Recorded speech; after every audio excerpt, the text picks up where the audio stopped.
So, ikaw pala yung kabit ng asawa ko.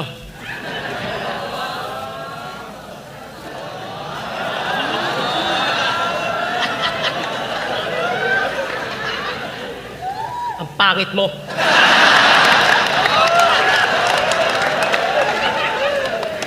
Mukha kang pokpok sa Kubaw.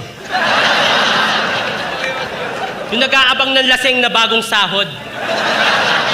Ikaw yung babaeng nilalako ng babaeng bungal na mukhang parot. Anong akala mo, maganda ka? Putang ina mo.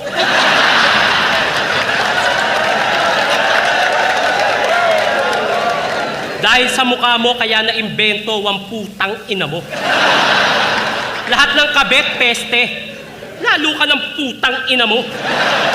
Kahit siguro nasa simbahan tayo, masasabi ko